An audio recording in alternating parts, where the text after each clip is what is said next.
नमस्कार, मैं हूं कृतिका और पेश है आज के प्रमुख हलचल। मध्य प्रदेश बिजली आउटसोर्स कर्मचारी संगठन ने विगत पिछले माह में मध्य प्रदेश के ऊर्जा मंत्री को बिजली आउटसोर्स कर्मचारियों की समस्याओं का ज्ञापन दिया था, लेकिन एक माह में निराकरण नहीं किए जाने के बाद 27 सितंबर से प्रस्तावित अनिश्चितकालीन धरना प्रदर्शन प्रारंभ कर दिया गया है। मध्य प्रदेश बिजली आउटसोर्स कर्मचारी संगठन सीधी के जिले भर से आए सदस्यों ने जिले के अधीक्षण यंत्री कार्यालय परिसर में धरना प्रदर्शन प्रारंभ कर दिया। धरना प्रदर्शन में संगठन के संरक्षक पुष्पेंद्र मिश्र ने संगठन के कार्यकारिणी की घोषणा की, जिसमें हजारीलाल सिंह को संगठन का अध्यक्ष, संदीप पटेल को संगठन का सचिव और राहुल सिंह चौहान को जिला संयोजक बनाया गया। इसके साथ ही मीडिया प्रभारी सहित अन्य पदाधिकारियों की भी घोषणा की गई, जिसका आंदोलन में मौजूद जिले भर के सदस्यों ने ताली बजाकर स्वागत किया। ये है हजारी,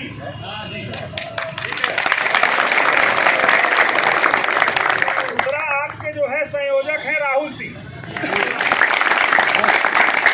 तीसरा आपके उपाध्यक्ष है प्रभा गुप्ता जी, मीडिया प्रभारी है ये अनीश पांडे जी। कार्यकारिणी की घोषणा के बाद संगठन के पदाधिकारियों और कार्यकर्ताओं ने अपनी मांगों के समर्थन में नारेबाजी की। कर्मचारी एकता जिंदाबाद जिंदाबाद, अभी तो ये लड़ाई है, आगे और लड़ाई है, अभी तो ये लड़ाई है, आगे और लड़ाई है। भारत माता की जय, भारत माता की जय। नारेबाजी के बाद मध्य प्रदेश बिजली आउटसोर्स कर्मचारी संगठन के संरक्षक पुष्पेंद्र मिश्र ने NTV इंडिया न्यूज को संगठन की मांगों की जानकारी दी।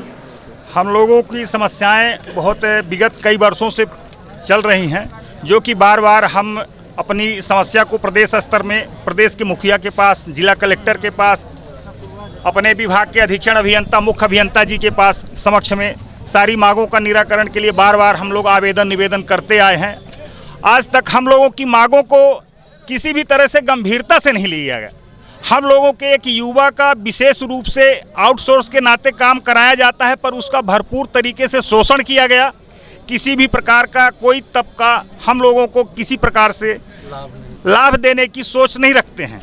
हम लोगों को खाली एक मनगढ़ंत रूप से टार्चर करके, शोषित करके हम लोगों से कार्य कराना चाहते हैं।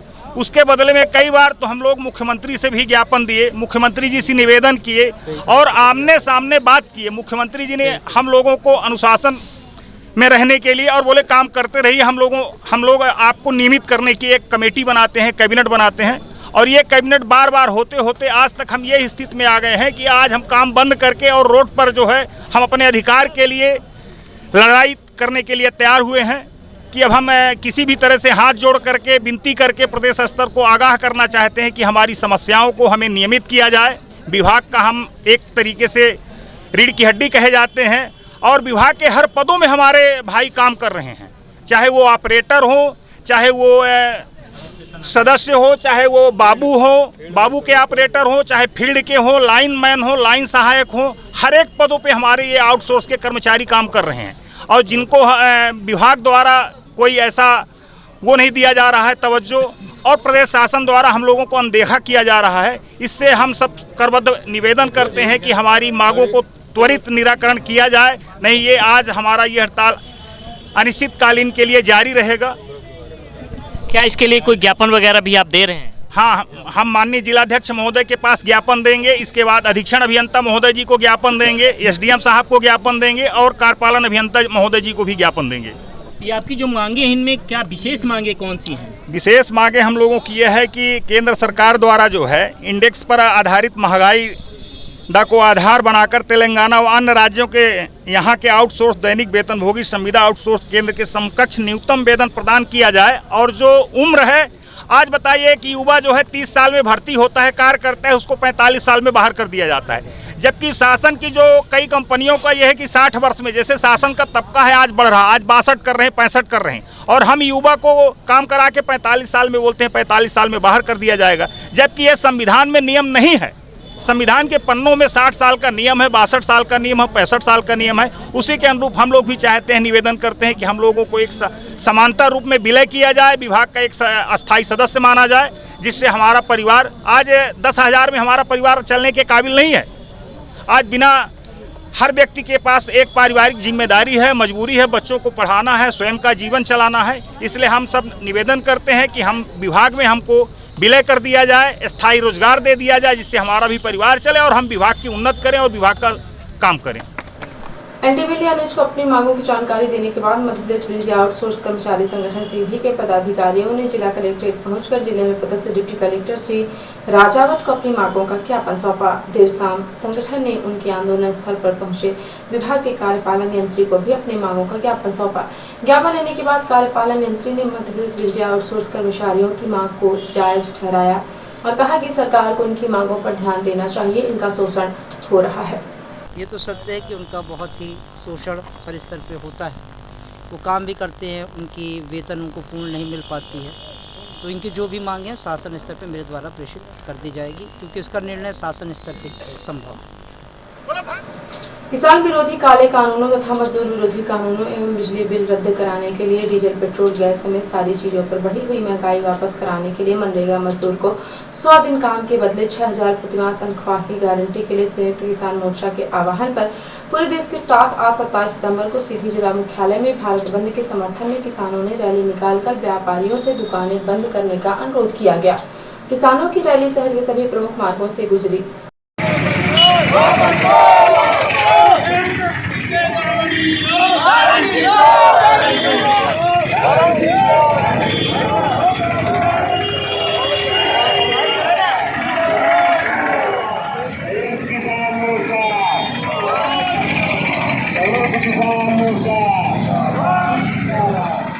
किसान रैली कलेक्ट्रेट पहुंचकर सभा में तब्दील हो गई। सभा को संबोधित करते हुए रोको टोको ठोको क्रांतिकारी मोर्चा के संयोजक उमेश तिवारी ने कहा कि मोदी सरकार 3 काले कानूनों के जरिए किसानों की जमीन छीनकर पूंजीपतियों को देकर किसान को बर्बाद करने पर तुली है, जिससे बेरोजगारी अधिक बढ़ जाएगी। बेरोजगारी बढ़ने से बेरोजगार नौजवान की जिंदगी बर्बाद होगी।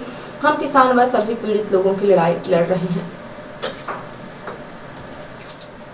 सीधी जिले में कोविड वैक्सीनेशन महाअभियान 4 में सभी पात्र व्यक्तियों को कोविड वैक्सीन का पहला डोज लगाने का अभियान 158 केंद्रों में चलाया गया।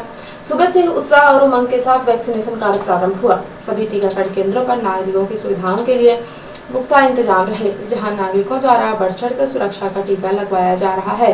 कोविड वैक्सीनेशन महाअभियान के चतुर्थ चरण में लोगों में विशेष उत्साह देखने को मिला। सोमवार को 15,000 से अधिक व्यक्तियों को कोविड वैक्सीन का डोज लगाया गया। अब तक जिले में 6,47,000 से अधिक लोगों को कोविड वैक्सीन की पहली डोज लगाई जा चुकी है, जबकि 1,27,000 लोगों को दोनों डोज लगाई जा चुकी है।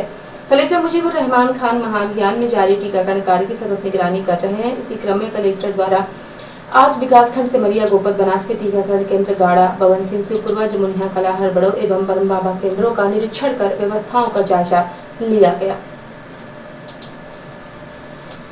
देश के प्रधानमंत्री नरेंद्र मोदी के जन्म दिवस पर भाजपा द्वारा सेवा और समर्पण अभियान के तहत 17 सितंबर से 7 अक्टूबर तक विभिन्न कार्यक्रम आयोजित किए जा रहे हैं। इसी कड़ी में भाजपा जिलाध्यक्ष इंद्रशरण सिंह चौहान के नेतृत्व में युवा मोर्चा द्वारा बृहद रक्तदान शिविर लगाकर रक्तदान किया गया।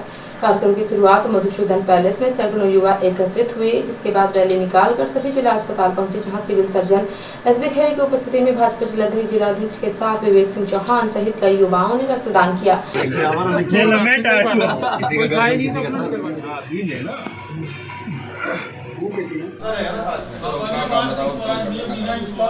रक्तदान के बाद भाजपा जिलाध्यक्ष ने मीडिया से कहा कि रक्तदान महादान है, सभी को नियमित रूप से रक्तदान करते रहना चाहिए। हमें प्रधानमंत्री से प्रेरित होकर सेवा भाव को अपनाना चाहिए। रक्तदान कार्यक्रम में दौरान बड़ी संख्या में लोग मौजूद थे। मोदी जी ने इस राष्ट्र को बढ़ाने के लिए एक अभिनव प्रयास किया है कि देश को किस प्रकार ऊंचाइयों पर ले जाया जाए। हम जब युवाओं का आह्वान करते हैं कि आप देश के तमाम लोगों को बचाने के लिए रक्तदान करिए, तो यह मेरा भी कर्तव्य बन जाता है कि मैं अपने आप को आगे करूं और मैं केवल उन लोगों को प्रेरित ना करूं, काम करके प्रेरित करूं। तो मैंने यह प्रयास किया कि मोदी जी के जन्म जयंती पखवाड़े के अवसर पर मैं स्वयं रक्तदान करूं, और अगर मेरे द्वारा किसी की ज़िंदगी बचाई जाएगी तो यह मेरे लिए गौरव का क्षण होगा, और मैं मोदी जी को दीर्घायु होने की कामना करता हूँ। विगत 17 अगस्त को ग्राम बरम बाबा, थाना कमरजी, तहसील चुरहट निवासी सतीश चंद्र पटेल की ग्राम कुसपरी की 19 अगस्त को भीतरी पहाड़ में संदिग्ध अवस्था में लाश मिली थी, जिसको लेकर उनके परिजनों द्वारा मृतक की हत्या की आशंका व्यक्त की गई थी और पुलिस से लगातार जांच की मांग की जाती रही है। लेकिन महीनों बीत जाने के बाद उक्त मामले में किसी भी आरोपी को न पकड़े जाने से आक्रोशित मृतक के परिजन और गांव के सैकड़ों ग्रामीणों ने 27 सितंबर को जिला कलेक्ट्रेट पहुंचकर मृतक की हत्या का राजफाश किए जाने, मृतक के हत्यारों को गिरफ्तार किए जाने, घटना में हीला हवाले किए जाने वाले पुलिस अधिकारियों के खिलाफ कार्रवाई किए जाने की मांग को लेकर जिला कलेक्ट्रेट का घेराव कर दिया। घेराव में आए सैकड़ों लोगों ने इस दौरान कलेक्ट्रेट परिसर में सभा को संबोधित करते हुए जिला प्रशासन से मृतक के हत्यारों को गिरफ्तार किए जाने और मामले की जांच सीबीआई या एसआईपी के माध्यम से कराए जाने और तत्कालीन थाना प्रभारी राम सिंह को सस्पेंड किए जाने की मांग की। मैं ये चाहूंगा कि कलेक्टर महोदय जी या जरूर ये जनता जनार्दन को आश्वस्त करे कि सतीश चंद्र पटेल का हत्यारा कितने दिन सलाखों के भीतर जाएगा और यदि सतीश चंद्र पटेल सलाखों के हत्यारा उसका पीछे नहीं जाएगा तो हम लोग आए दिन यदि लोगों को न्याय नहीं मिलेगा तो कटपरा में एक बड़ा चक्का जाम किया जाएगा जो 8 घंटे का चक्का जाम रहेगा। कई घंटों तक जिला कलेक्ट्रेट परिसर में भाषणबाजी करने के बाद आक्रोशित भीड़ में अपनी मांगों का मुख्यमंत्री के नाम का ज्ञापन डिप्टी कलेक्टर श्री राजावत को सौंपा। ज्ञापन में दर्ज मांगों पर तत्काल कार्रवाई किए जाने की मांग की और कहा कि यदि हमारी मांगों का जल्द निराकरण नहीं किया गया तो हम आगे बड़ा आंदोलन प्रदर्शन करने के लिए बाध्य होंगे। रिपोर्टर हिमानी रौतेला ने बताया कि भाजपा के दुष्यंत गौतम द्वारा देहरादून में राहुल गांधी के खिलाफ अमर्यादित शब्द कहे जाने पर उत्तराखंड में राजनीति गर्मा गई। राहुल गांधी के खिलाफ अमर्यादित शब्द बोलने पर दुष्यंत गौतम का आज पूरे राज्य में पुतला दहन किया गया। मोदी सरकार हाय हाय मुर्दाबाद मुर्दाबाद मुर्दाबाद दुष्यंत गौतम मुर्दाबाद मुर्दाबाद मुर्दाबाद।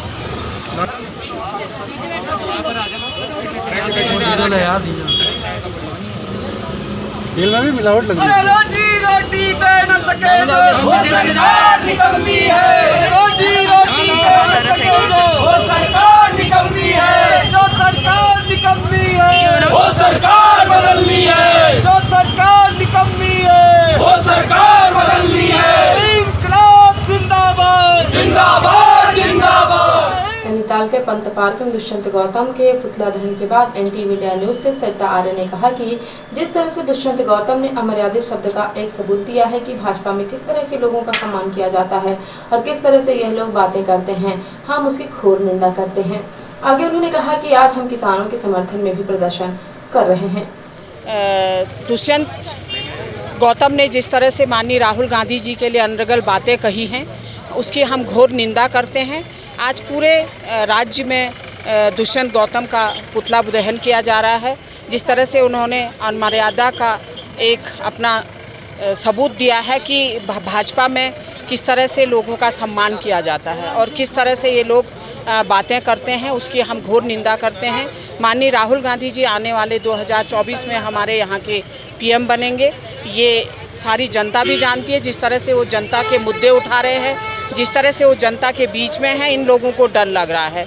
दुष्यंत गौतम ने देहरादून में आकर जिस तरह से माननीय राहुल गांधी जी के लिए अनर्गल बातें कही हैं, आज सारे राज्य में उनका पुतला दहन हो रहा है।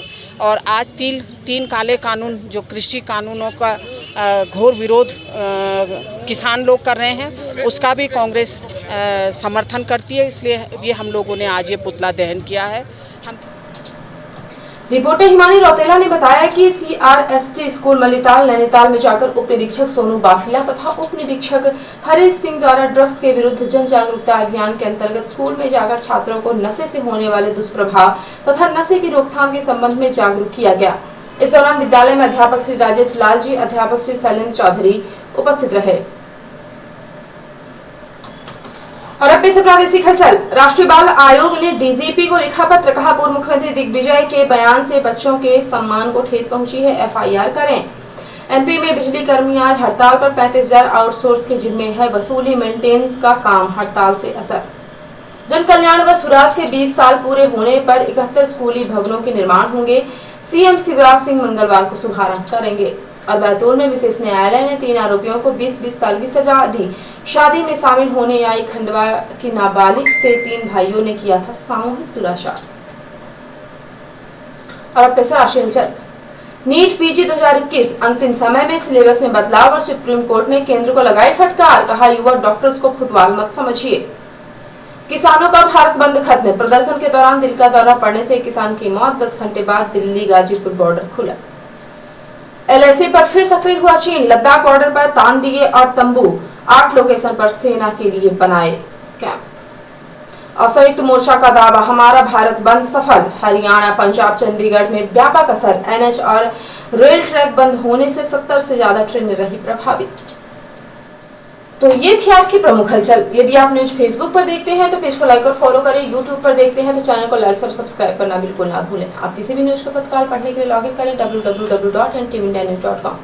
सीधी एवं बिंदी के प्रत्येक न्यूज का अपडेट अपने फोन पे पाना चाहते हैं तो आप प्ले स्टोर से हमारा app NTV India news download करें और जुड़े रहें अपने आसपास की समस्त गतिविधियों से NTV इंडिया न्यूज के साथ। नमस्कार।